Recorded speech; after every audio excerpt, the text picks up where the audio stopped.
Welcome to the Helping Writers Become Authors podcast.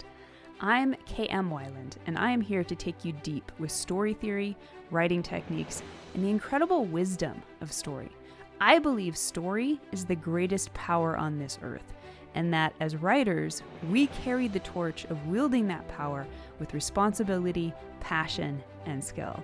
There is no such thing as just a story.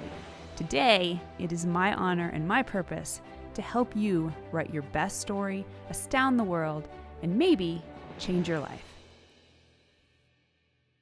Hello and welcome. You are listening to Season 17, Episode 3, The Writer's Road to Creative Burnout Recovery. Rest, recharge, and rekindle your passion. Creative burnout can feel like a wall between you and your writing goals. Whether it's the result of stress, distractions, or feeling creatively drained, creative fatigue and even injury is something many modern writers experience. Because writers are generally a solution-forward bunch, we often think we can 10-step our way out of the problem. However, when creativity itself is the problem, the resources to heal can often be counterintuitive. Creative burnout recovery isn't about forcing your way back to the page. It's about holistically creating space in the rest of your life for your creativity to breathe and rebuild.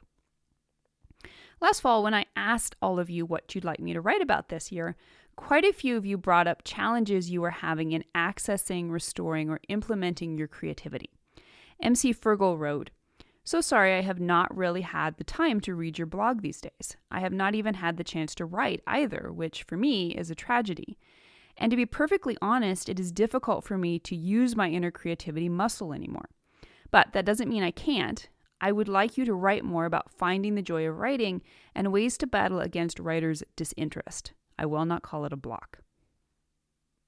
Having experienced deep creative burnout myself, these are topics about which I am extremely passionate. In my own experience, and from what I hear from the writing community, creative burnout is becoming an increasingly common challenge for many modern writers. Although the pandemic crisis in 2020 launched many people's creative aspirations, it was also a shatter point for many longtime creatives. There are many possible reasons for this, but to me, this points to the reality that creative burnout is often the result of what may seem at first to be supra-creative causes.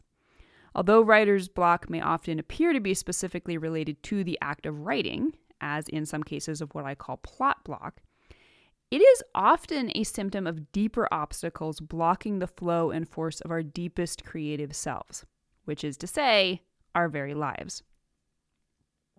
To risk creative burnout is truly to risk the burnout of our deepest life force and vitality.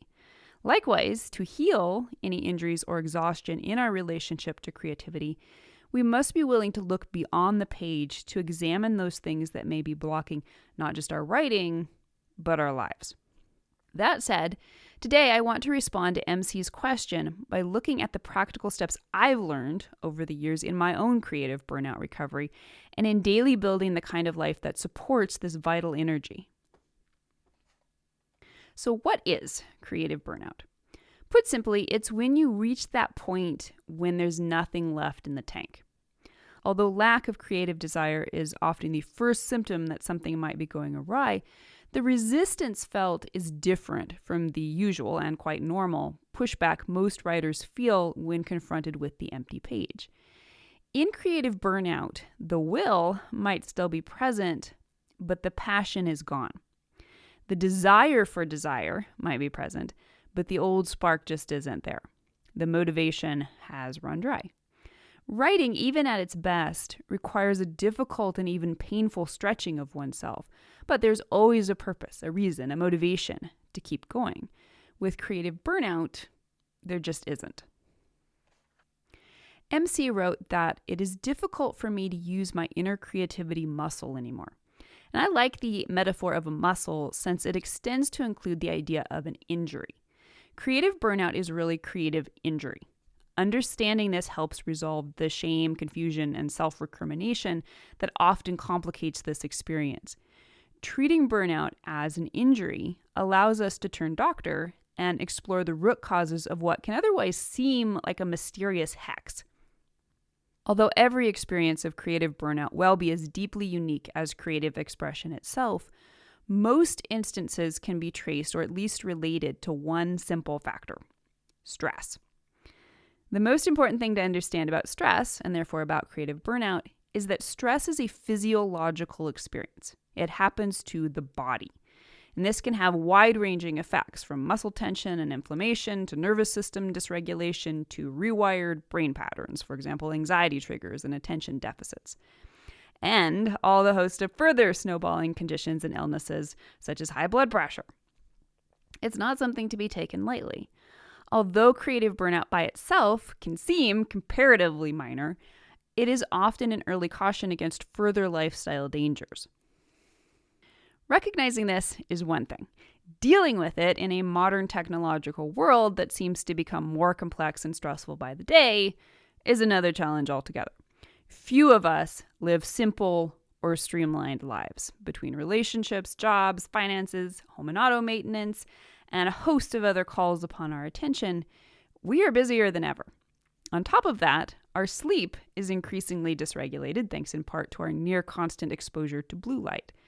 And even our downtime isn't really downtime. Instead of creating space for routines that allow our systems to actually empty, reset, and refill, we're usually either chasing dopamine highs, such as checking off fun stuff like it's a to-do list, or numbing out, probably with more screen time. This is just the norm now. And speaking for myself, I can draw a direct correlation between the increasing busyness of my mind throughout my adult decades and the corresponding decrease in my ability to dream, and therefore to access creation from the deepest well of myself, rather than simply my overworked head center.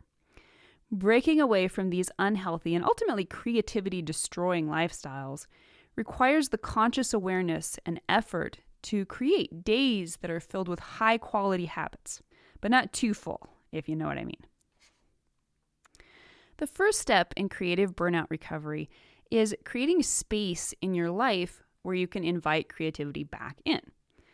In the past, discussions of writer's block have often focused on the seemingly generative idea of filling the well. However, the very term writer's block tells us the problem isn't necessarily a lack, but perhaps a superfluence. The longer I have experienced, researched, and responded to my own creative blocks, the clearer it has become to me that the real problem is not that my creative well is empty of ideas or information, but rather that my system in general is too full. When an overloaded brain and nervous system run too hot for too long, the result is, of course, burnout. Because burnout is physiological, it is not a state that can always be easily reversed. Just as with a car engine that has been run into the ground, some pieces may be beyond salvaging and may need to be replaced. In the case of a living organism, this replication is miraculously possible, but it takes time, patience, and the discipline to create the ease and space that creative energy craves. So, here are a few practical tips for creating space into which you can reinvite your creativity. Tip number 1, do what's in front of you. So this has become one of the mantras of my life, and basically it means clear the table, or the desk, as the case may be. Clear the clutter by starting with what's right in front of you. And although this might indicate actual clutter, more generally it recommends against procrastination. The more stuff that piles up, literally or metaphorically, the fuller our brains get. Even when we may not actively remember everything, like that unanswered email or the leftovers in the fridge, some part of your brain does remember. It puts a pin in it, and when you never get back to it, and 100 others like it, the mental real estate it requires takes up more and more space that could otherwise be used for creativity. Tip number 2, go slow enough to process. In some respects, this is another variation of do what's in front of you, except here, what's in front of you are the 1,000 little mental and emotional responses that arise throughout the day to one prompt after another. We interact with infinitely more bits of information and stimuli than have previous generations. Although our amazing brains quickly filter, sort, and process most of these occurrences, some take a little more time. When we are unable to pause in the moment to fully acknowledge or process our responses, they still get backed up in the body. And in the constant flow of information, that particular catalyst may be mentally forgotten, but not physically. So get into the practice of noticing your responses as they arise. When something feels triggering or like it requires an extra moment to process, take a break, step back, and fully digest it before moving on. All of which can take as little as a few seconds of awareness. Particularly in our scroll culture, in which we may encounter dozens, if not hundreds, of possible triggers within a short time span, slowing down enough to learn this practice offers untold benefits. And tip number 3, write down or look up questions as soon as possible. So, those random thoughts and curiosities that filter through your brain throughout the day. How tall is Elizabeth Debicki? How many Super Bowls did Tom Brady win? Which brand of crackers is cheaper? To the degree you intend to look that up later, do it now. This is yet another form of doing what's in front of you. Don't let trivia backlog in your brain. Use your phone to look it up right now. If you intend to text someone, do it now. If you need to add something to your grocery list, put it in your online cart or write it down now. Not only does this reverse procrastination habits, it is also one of the simplest ways to remove unneeded complexity from your daily brain and your probably already overtaxed short-term memory. Wouldn't you much rather be thinking about your story rather than crackers? Or not. I love crackers. One of the biggest brain clutterers is noise. And there is so much noise right now.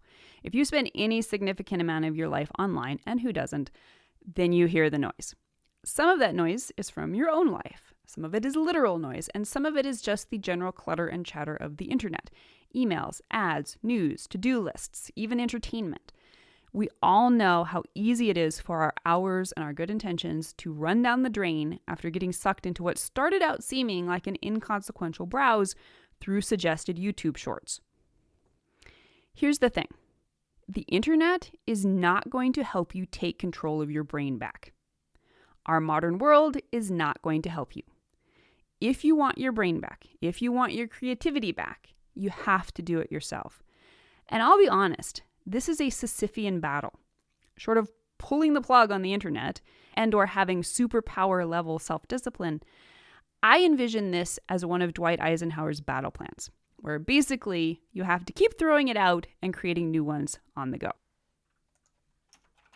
So here's what I'm doing this year to take care of my brain.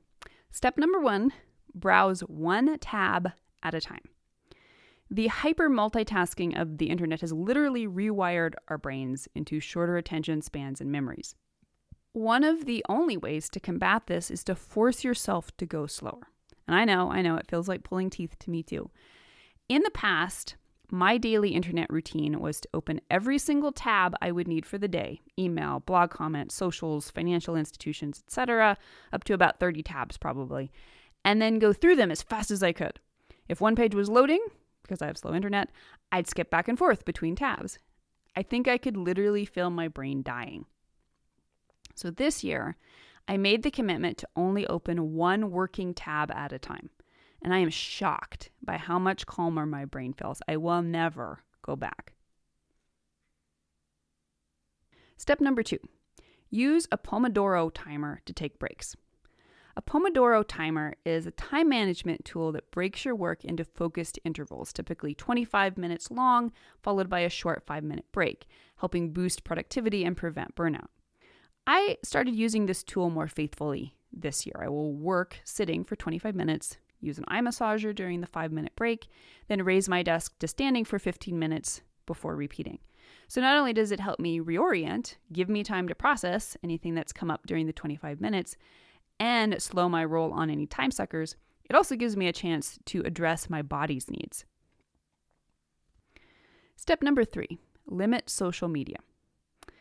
I know, this one is almost a cliche at this point, but it's the truth.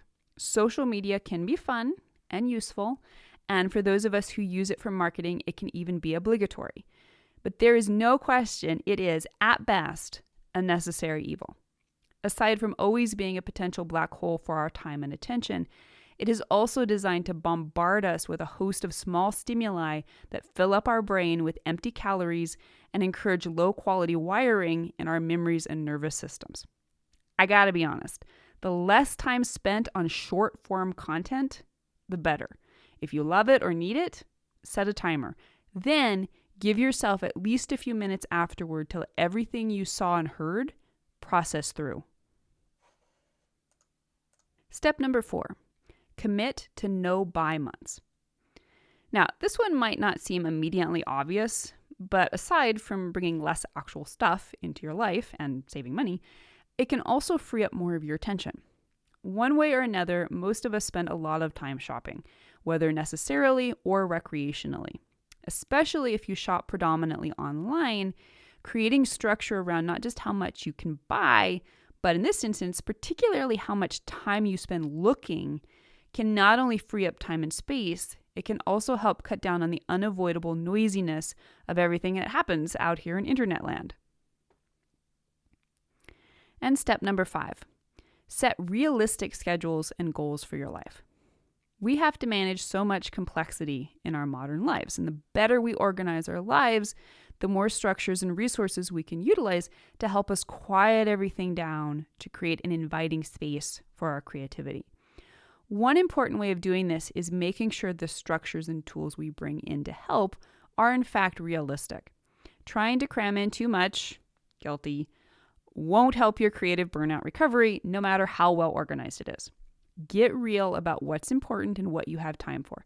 If creativity is important, then prioritize that, even just in making space so your brain can quiet down. So once you've cleared space in your life and brought healing to your stress injuries, how can you proactively welcome creativity back into your life? This will require new habits. After all, if the old ones hurt you, you have to stop. You can't go back to doing the same things that led to creative burnout the first time around. And this can be a tough pill to swallow. Just recently, after many years of creative burnout recovery, I finally found myself consciously realizing that part of me was trying to heal just so I could return to the same level of productivity I managed before my burnout. That's the definition of insanity. You have to be willing to examine whether you might have to let go of some of the ways things used to be. And there can be an ego death and a grieving process involved with that.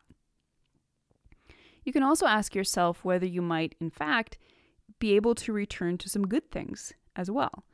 One of the best ways to cultivate good creative habits is to think back to times when creativity overflowed. Think back to the perfect ease of daydreaming and play acting when in childhood. Creativity seemed effortless then because it was allowed to arise rather than being recruited as a soldier in the army of productivity. Although creativity ultimately uses and requires all aspects of the self, including the intellect and the will, it begins as an inherently intuitive and even emotional process. When we talk about making space for creativity, what we are talking about is the space where the creativity begins. We are making space for creativity to arrive.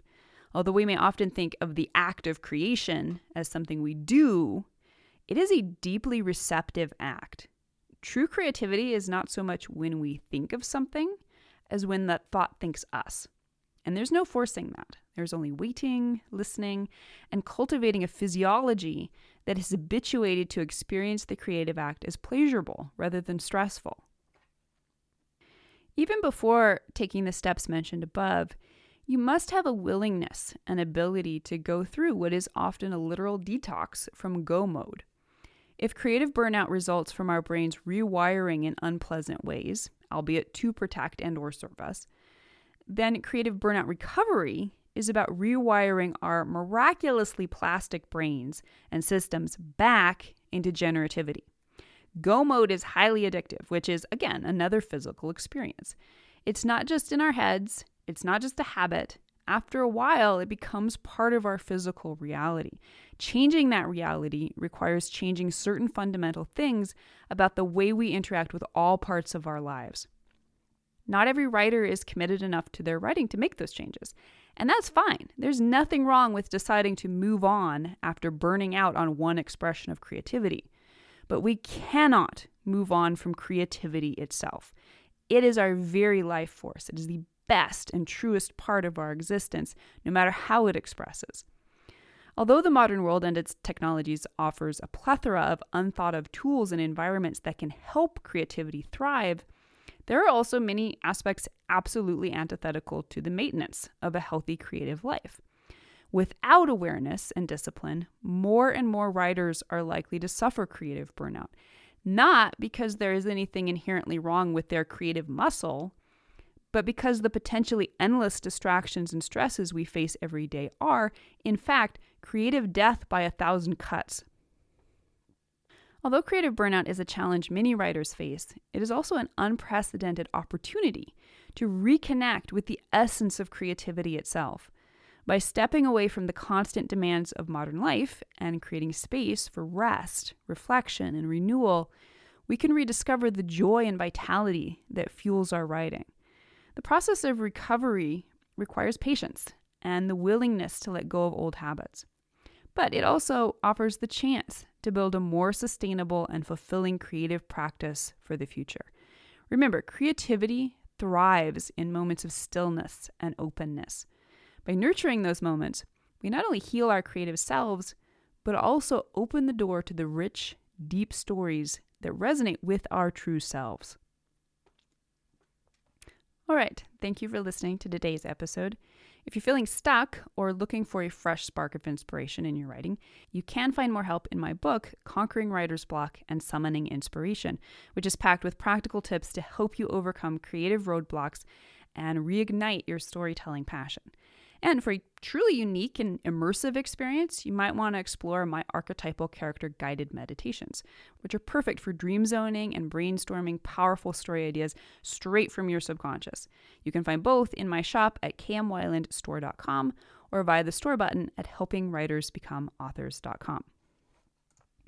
And if you'd like to chime in on the discussion about this topic, you can visit my site, helpingwritersbecomeauthors.com, and tell me your opinion. Have you ever experienced creative burnout? And if so, what strategies have you found most helpful in your own creative burnout recovery journey? And that brings us to the end of this episode of Helping Writers Become Authors. I hope you'll stop by the site for a full transcript of this episode and to join in the conversation in the comments.